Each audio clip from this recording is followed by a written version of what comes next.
There is a suspicious black man outside the blue house, Karen Whitmore said into her phone, loud enough for the quiet Virginia cul-de-sac to hear. He is pretending he lives there.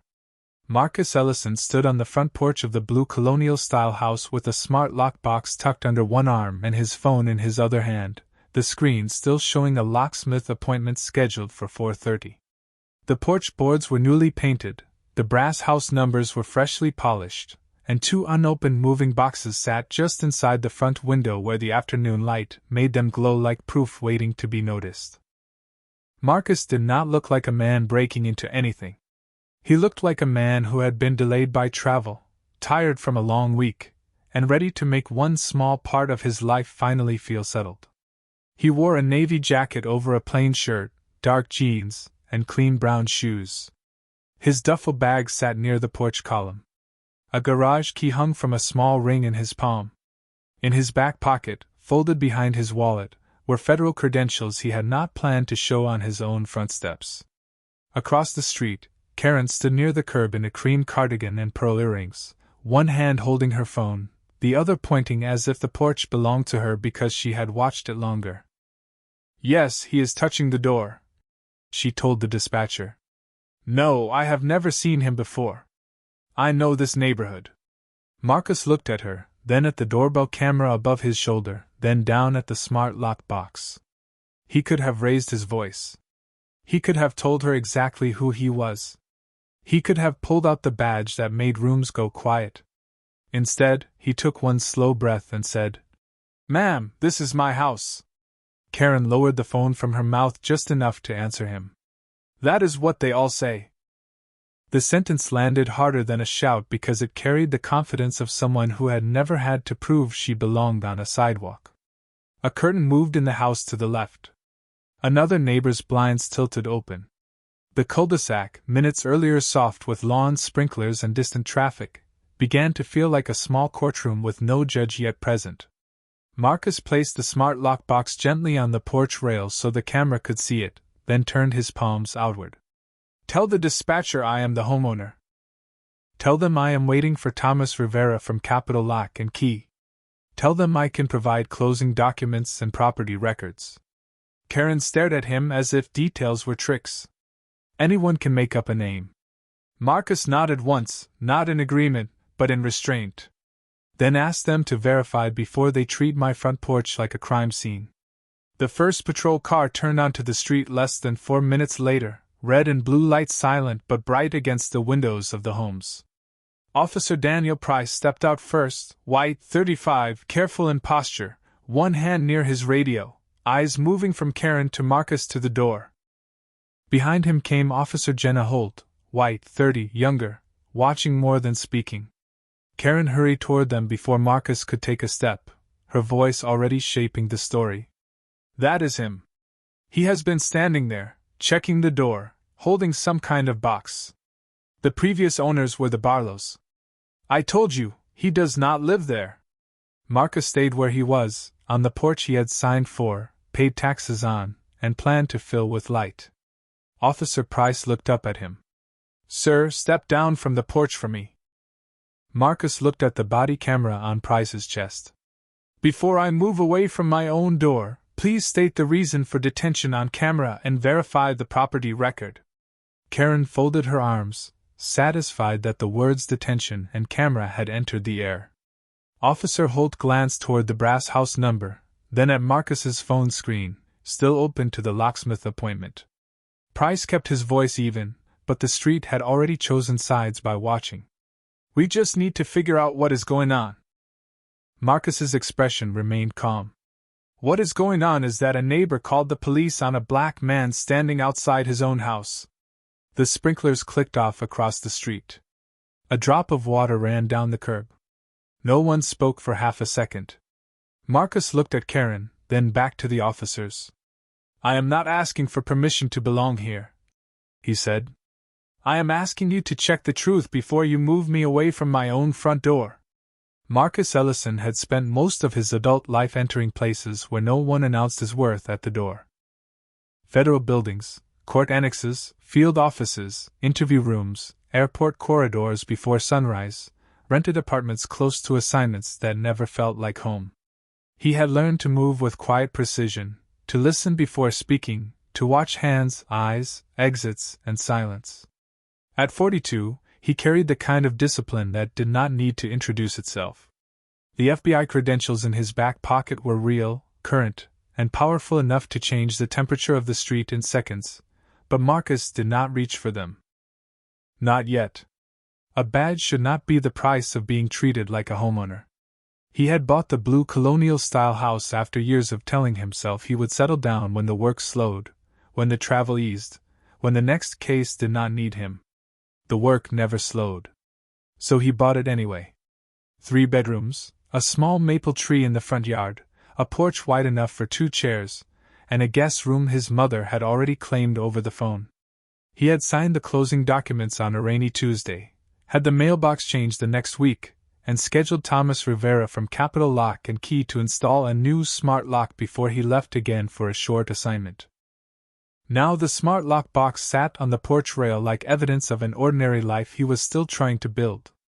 Officer Price remained at the walkway, his body camera blinking. Officer Holt stood a step behind him, eyes moving carefully from Marcus's phone to the brass house number, then to the duffel bag near the porch column. Karen Whitmore hovered near the curb, phone still in hand, face tight with the confidence of someone who believed suspicion became truth if spoken loudly enough. "Sir," Price said, "for now, step down onto the sidewalk while we confirm everything." Marcus looked from the officer to his own front door. The late afternoon light reflected off the glass panel, showing his face layered over the living room he had barely had time to furnish.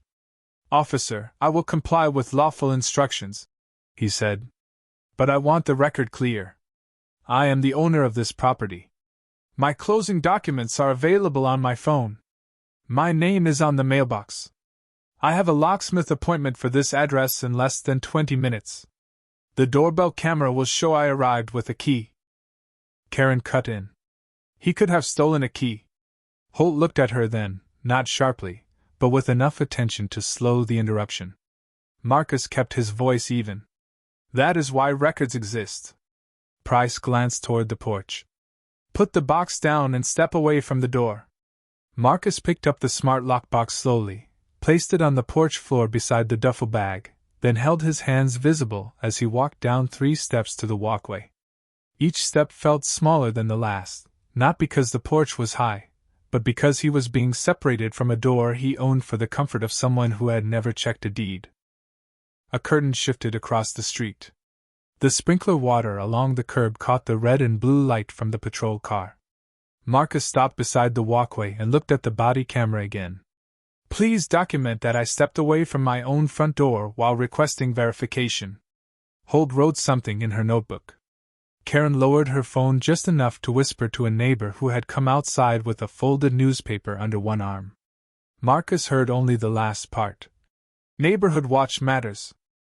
He looked at the brass numbers on the porch column, then at the maple tree, then at the front window where 2 moving boxes waited inside like witnesses no one had sworn in. His father's voice came back to him from years ago, warm and tired after long shifts and longer lessons. "Peace is not given to you. Sometimes you have to stand still until truth catches up." Marcus stood still. Price reached for his radio.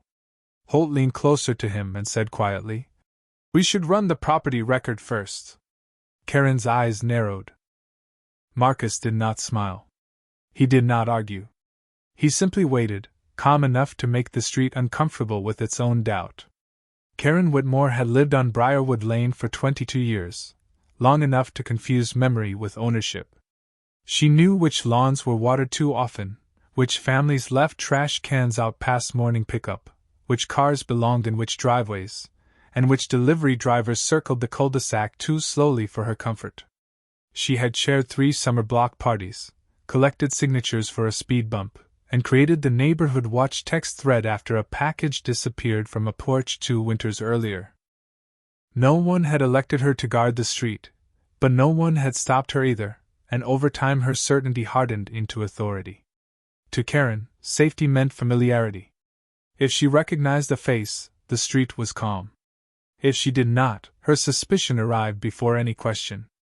Marcus Ellison standing outside the blue colonial-style house had not fit the picture she carried in her head.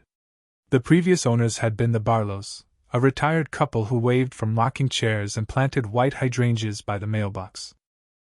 Karen had watched them sell the house, watched the sign come down, watched cleaners arrive, watched boxes appear inside the front window, but she had never bothered to learn the new owner's name because in her mind, belonging still required her recognition. Now she stood near the curb with her phone raised, speaking in a careful voice for the officers and a louder one for the neighbors. "I am telling you, officer, I know this neighborhood. People do not just stand on porches with boxes unless something is wrong." Officer Daniel Price stood between her and Marcus, trying to keep the scene procedural, but Karen's confidence kept bending the air toward accusation. Officer Jenna Holt had moved closer to the mailbox and was reading the printed label inside the open slot. Marcus Ellison. She looked back at Marcus, then at Karen, then at the door where the smart lock box sat beside his duffel bag. Price spoke into his radio, requesting a property record check for the address, his tone neutral but slower now. Marcus remained near the walkway with his hands visible, the porch only a few feet behind him and somehow farther away than it had ever been. He watched Karen talk with the practiced concern of someone who believed polite language could make suspicion clean. "He said he has documents," Karen added. "But people can show anything on a phone now. I saw a story about that." Marcus looked at Price's body camera. "Please document that the caller is disputing records before they have been reviewed." Holt wrote it down. Karen's mouth tightened. "I am not the problem here." Marcus turned his eyes toward her for the first time since the officers arrived. His voice stayed quiet. "You made a problem out of my presence." A neighbor across the street, Elena Morris, opened her front door but did not step out yet. She was 61, white-haired, holding a stack of mail against her chest, watching with the uneasy expression of someone who knew more than she had spoken. Karen noticed her and called across the street. "Elena, you remember the Barlows. You have never seen this man here, have you?" Elena did not answer quickly, and that hesitation disturbed Karen more than disagreement would have. Price lowered his radio slightly. "Ma'am, let us verify." Karen looked offended by the word verify, as if it suggested her fear was not enough. "I called because I care about this street." Marcus looked past her to the porch light fixture he had planned to replace next weekend, to the maple trees shifting in the warm breeze, to the brass number on the column catching the patrol lights. "Caring about a street should not mean deciding who looks like they deserve a key," he said. Holt's pen paused for half a second, then continued. Price looked at Marcus now with something more measured in his face, not apology yet, but the beginning of doubt.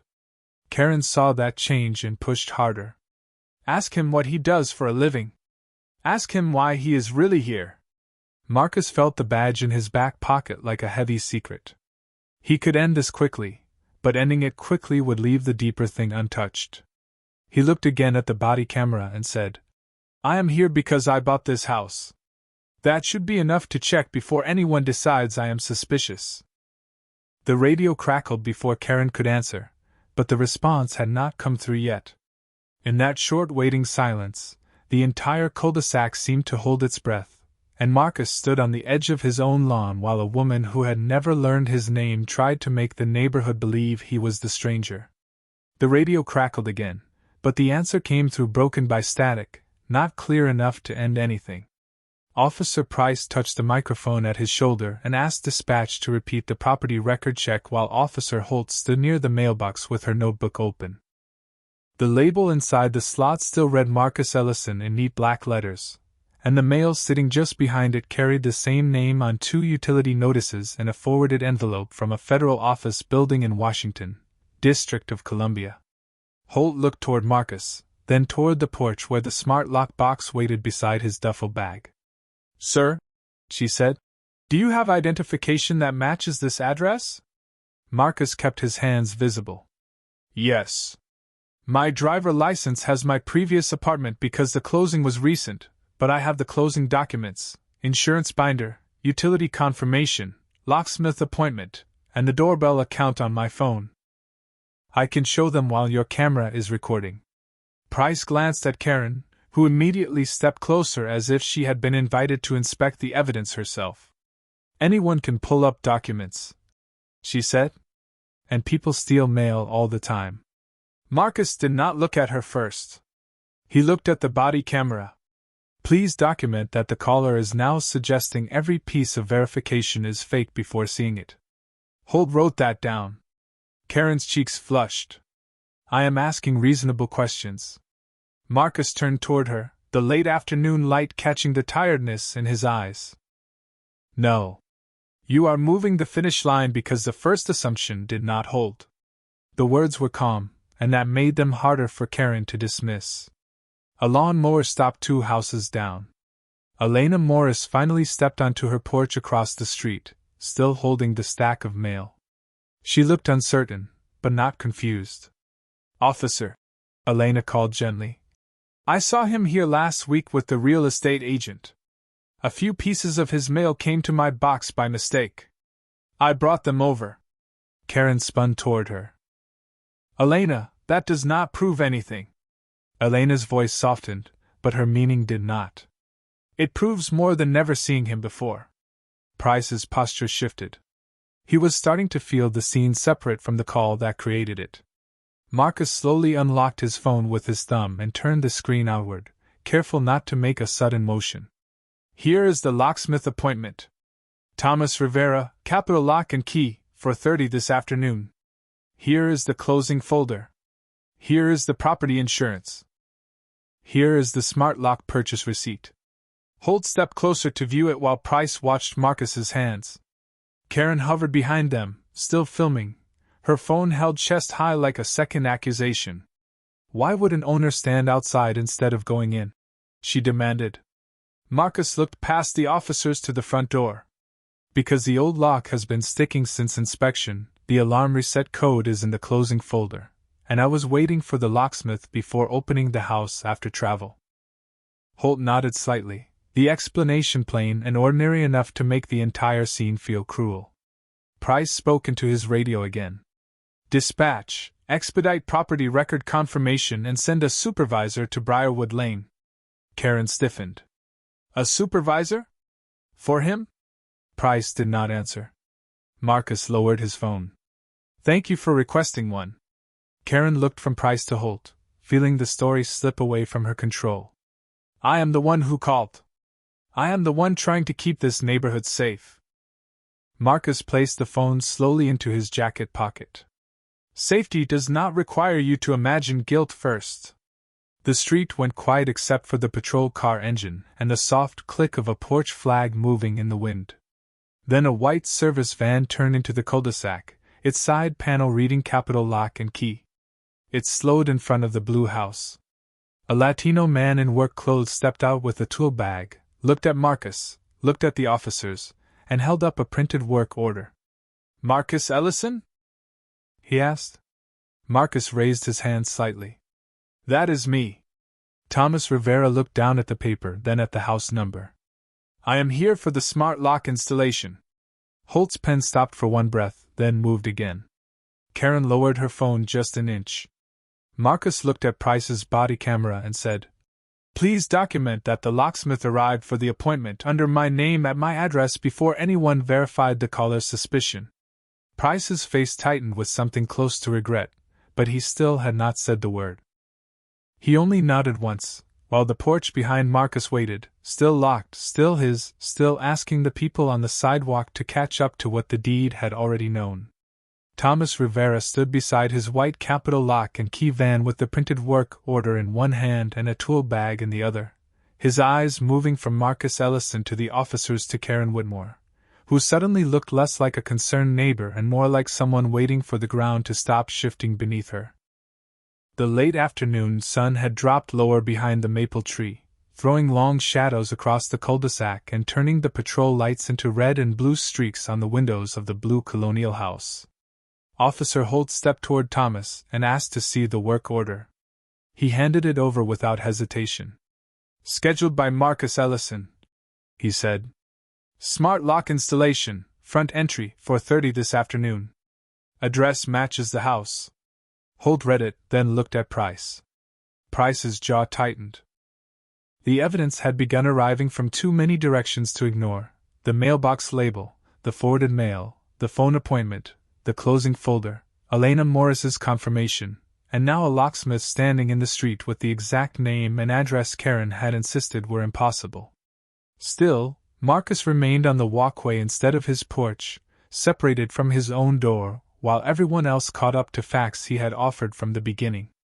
Price gestured toward the patrol car hood. Sir, for now, place your garage key and phone on the hood while we wait for the supervisor. Marcus looked at him for one quiet second. Am I being detained? Price hesitated. We are still verifying. That is not an answer.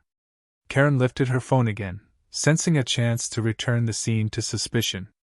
Why is he refusing? Marcus turned toward the body camera on Price's chest. I am not refusing. I am asking whether I am free to stand on my own property while you verify the documents already provided. Holt's eyes lowered for a moment, because the question was too reasonable to hide from. Price looked toward the porch, then at the neighbors watching from curtains and driveways. Stand by the patrol car until the supervisor arrives. Marcus took a slow breath. He removed the garage key from his palm and placed it on the hood beside his phone, the smart lock receipt, and the printed work order Holt had copied into her notes. The small metal key made a soft sound against the warm paint, barely louder than the click of a porch flag in the wind. It should have opened a garage. Instead, for that moment, it sat in public view like evidence of whether he deserved the place he had bought. Marcus looked at the brass number on the porch column, then at the front window where the moving boxes waited inside, untouched. His father's voice came again, steady and worn with years of teaching a son how to stay whole in rooms that questioned him. Peace is not given to you. Sometimes you have to stand still until truth catches up. Marcus stood beside the patrol car and let the silence stretch. Thomas Rivera shifted uncomfortably. Officer, I install locks all over this county. This is a normal call. He is the customer. Karen snapped. You do not know that. Thomas looked at the paper in his hand. I know what the work order says. Elena Morris stepped farther down her porch steps across the street. And I know I handed him his mail last week. Karen's face tightened, but her certainty was losing witnesses. The radio on Price's shoulder crackled again, and dispatch came through clearer this time. Property record shows current owner Marcus Ellison. Purchase recorded 2 weeks ago. Supervisor Reed is en route. Holt closed her notebook halfway, then opened it again and wrote the exact time. Price looked at Marcus, but regret still had to travel through pride before it could become an apology. Karen lowered her phone to her side.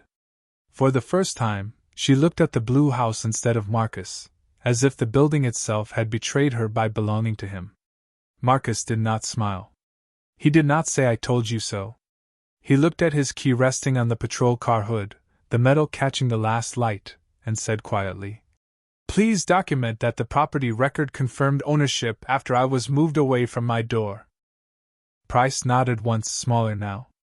Before he could speak, a supervisor SUV turned onto Briarwood Lane, moving slowly past the watching houses. Sergeant Angela Reed stepped out, black, 46, composed, eyes sharp enough to read the whole street before anyone explained it. She looked at Marcus, the key on the hood, Karen's phone, the locksmith van, and the porch behind him. Then she asked, Why is the homeowner standing beside a patrol car instead of at his own front door? Sergeant Angela Reed's question moved through the cul-de-sac with the clean weight of something no one could decorate. Officer Price straightened beside the patrol car, his body camera still blinking, while Marcus Ellison stood near the hood where his phone, garage key, locksmith receipt, and Thomas Rivera's printed work order rested in the fading sunlight. Karen Whitmore remained near the curb with her phone lowered but not put away, her cream cardigan bright against the darker hedge behind her, her face caught between embarrassment and resistance.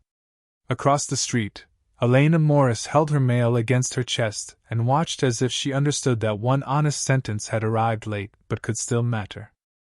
Price cleared his throat. Sergeant, we responded to a suspicious person call. The caller reported a possible unauthorized entry at this residence. We requested property verification. Dispatch has now confirmed Marcus Ellison as the current owner. Reed looked at the blue colonial house, the brass numbers, the smart lockbox still sitting on the porch, then back at Marcus. And before confirmation, why was the homeowner separated from his door? Price did not answer quickly. Holt did. He requested verification several times. He provided a locksmith appointment, closing documents, utility records, and the mailbox name. The locksmith arrived and confirmed the work order. Reed turned toward Marcus, her expression professional but not cold. Sir, are you willing to confirm identification privately? Marcus looked at her for a long second.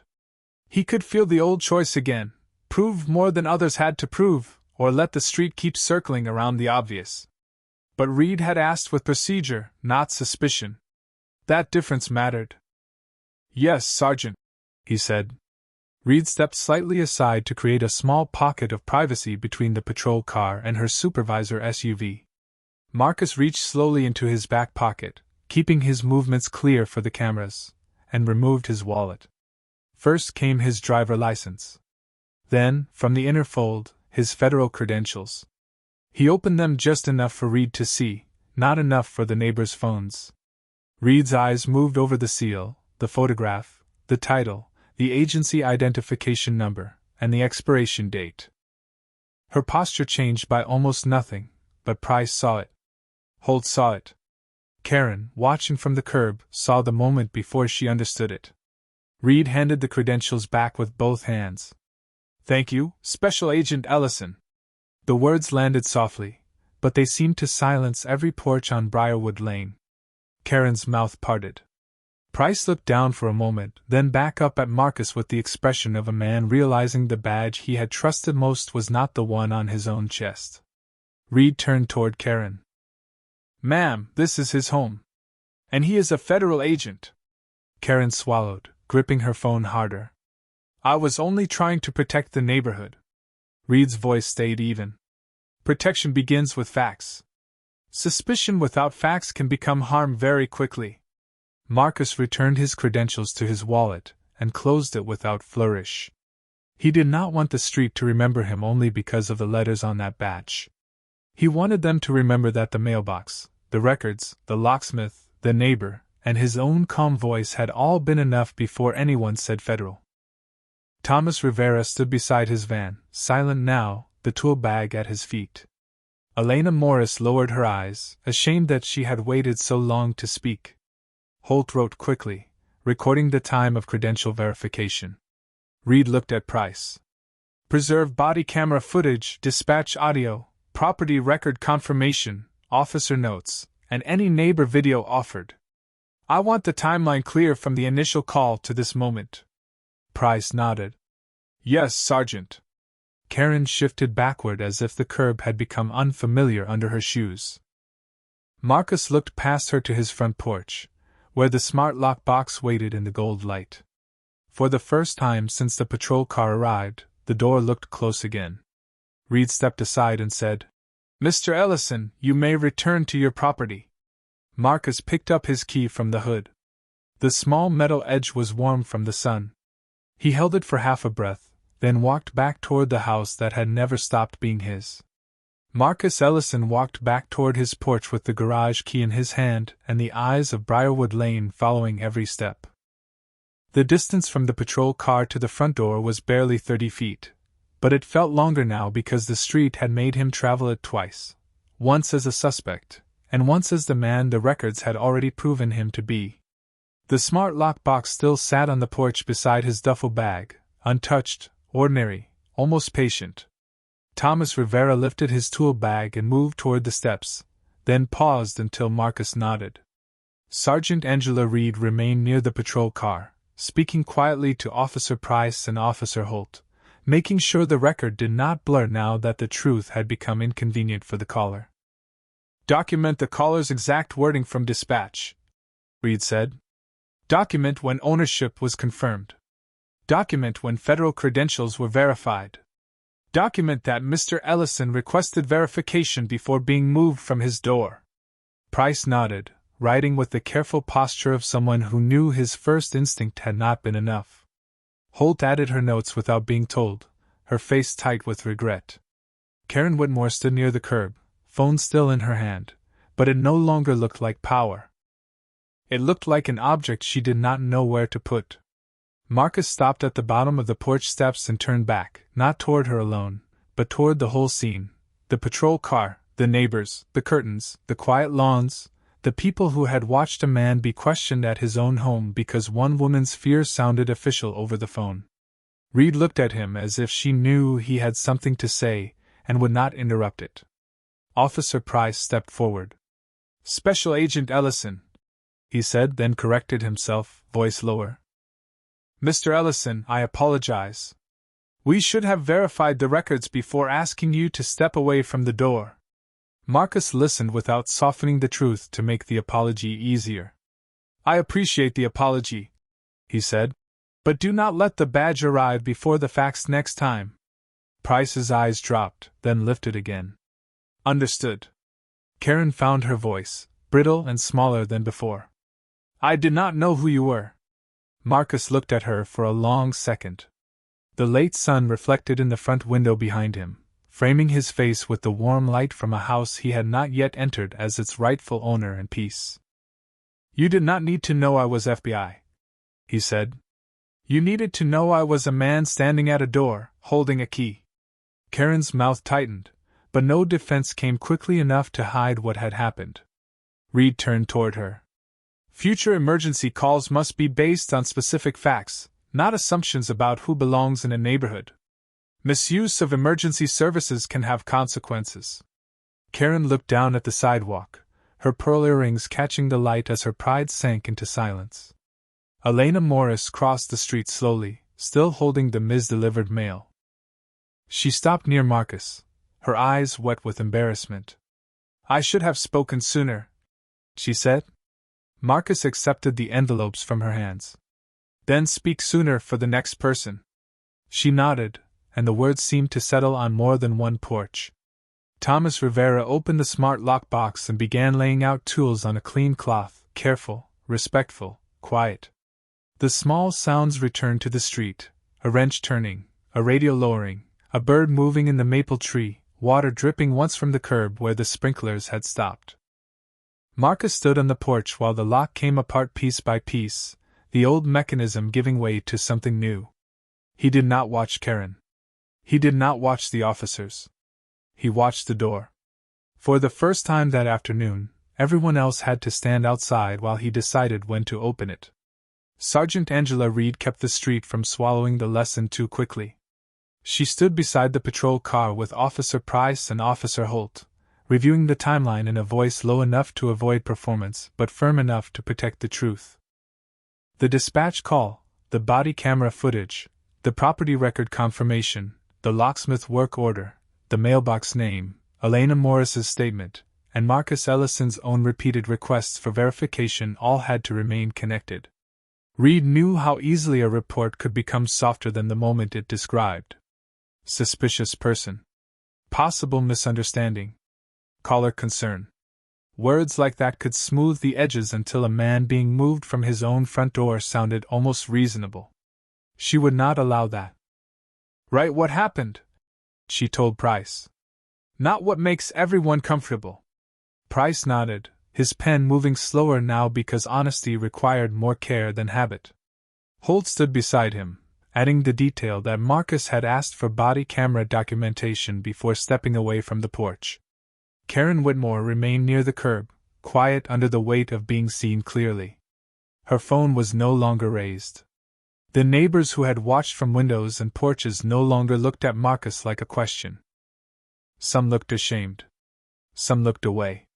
Marcus stood by the front door while Thomas Rivera installed the smart lock with careful hands, the small tools laid out on a clean cloth across the porch floor.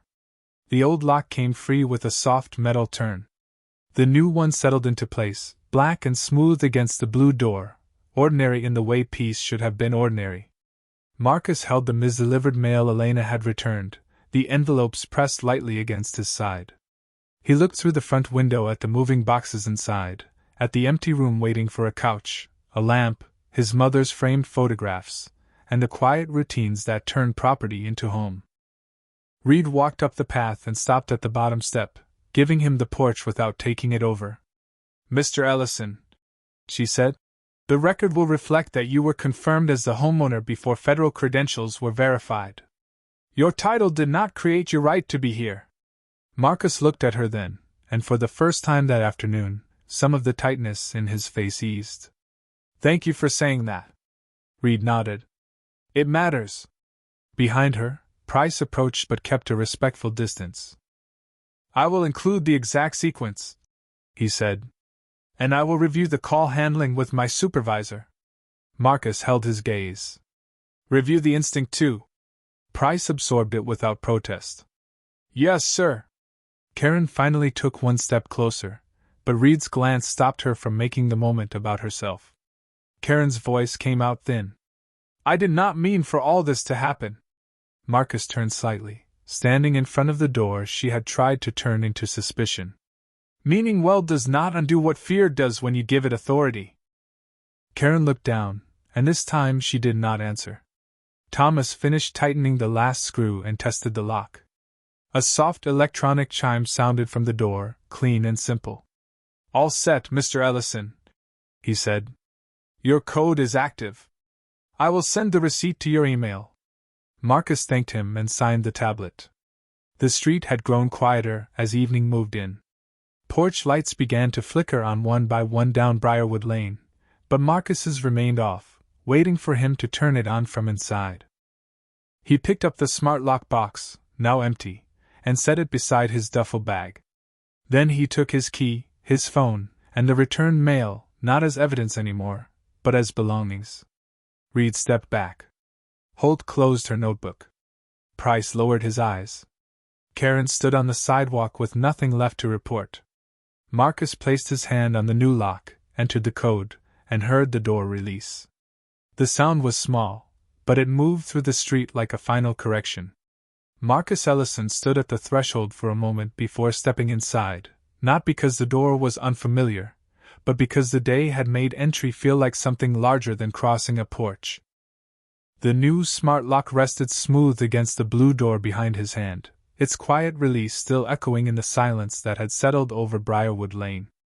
Inside, the living room smelled faintly of cardboard, fresh paint, and empty space waiting to become memory.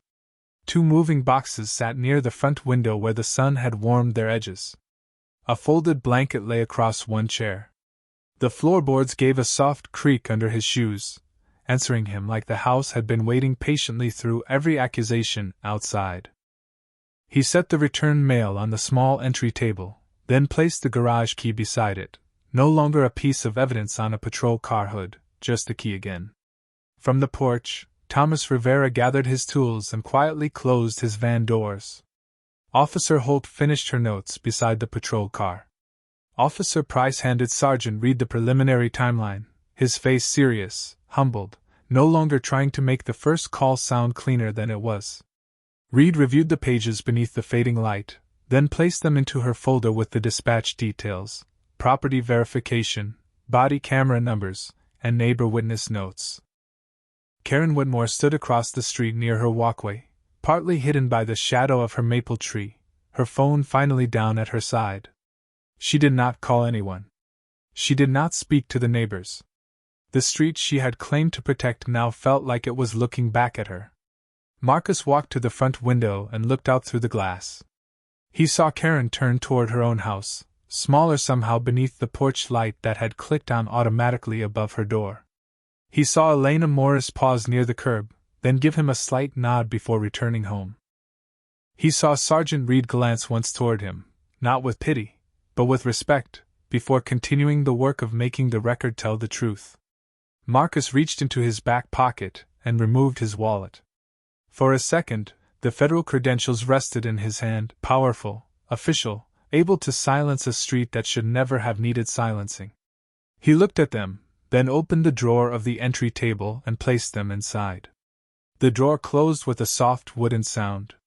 He did not want his first act in the house to be displaying a badge in the window. He wanted it to be turning on a light.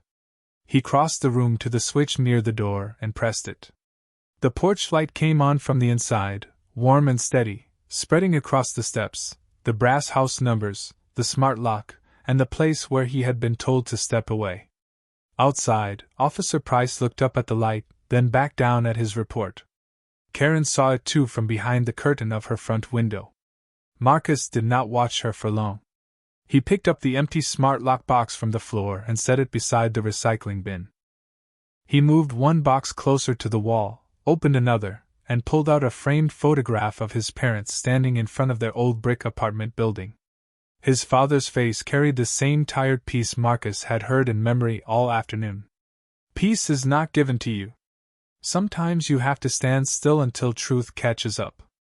Marcus placed the photograph on the entry table beside the mail and the key. The house felt warmer after that, not finished, not fully settled, but claimed. Outside, the patrol cars eventually rolled away without sirens. Thomas's van followed. Curtains closed one by one along Briarwood Lane. Karen's porch went dark. Marcus remained inside the blue house with the porch light on, his badge in a drawer, his key on the table, and his name on the mail. He stood in the quiet living room, listening to nothing more dramatic than the hum of a new lock and the soft breath of a home finally allowed to belong to him.